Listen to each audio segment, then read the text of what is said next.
പഠനകാലം മുതൽ നോക്കിക്കഴിഞ്ഞാൽ ഏകദേശം ഒരു 30 വർഷം ആവാറായിട്ടുണ്ടാവും അല്ലെ പൊതുപ്രവർത്തന രംഗത്ത് നമ്മൾ സജീവമായിട്ട്. വിദ്യാർത്ഥി രാഷ്ട്രീയത്തിലൂടെ കടന്നു വന്നിട്ട് 30 വർഷക്കാലം ആവുകയാണ്. ഈ ഒരു തദ്ദേശ സ്വയംഭരണ തെരഞ്ഞെടുപ്പിലേക്ക് അടുക്കുകയാണ്, എല്ലാവരും അതിന് റെഡി ആയിക്കൊണ്ടിരിക്കുകയാണ്. അപ്പൊ എന്തെല്ലാം ഇത്തവണത്തെ പ്രതീക്ഷകൾ? കോൺഗ്രസ് വലിയ പ്രതീക്ഷയിലാണ് യുഡിഎഫും കോൺഗ്രസും ഈ തെരഞ്ഞെടുപ്പിനെ കാണുന്നത്. കാരണം സ്വാഭാവികമായും ജനങ്ങൾക്കിടയിൽ വലിയ വികാരം ഭരിക്കുന്ന ആൾക്കെതിരായിട്ടുണ്ട്.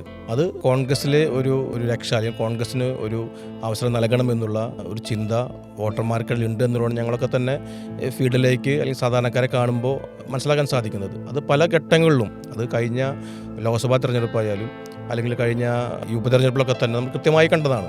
സർക്കാരിനെതിരായൊരു വികാരമായി സാധാരണക്കാരെ ആളുകൾക്കിടയിൽ തന്നെ കൃത്യമായിട്ടുണ്ട്.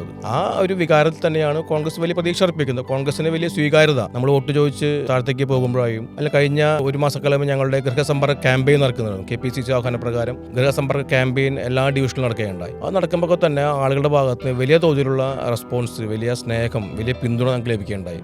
അത് തന്നെയാണ് വലിയ ആത്മവിശ്വാസവുമായി മുന്നോട്ട് പോകാൻ കാരണം.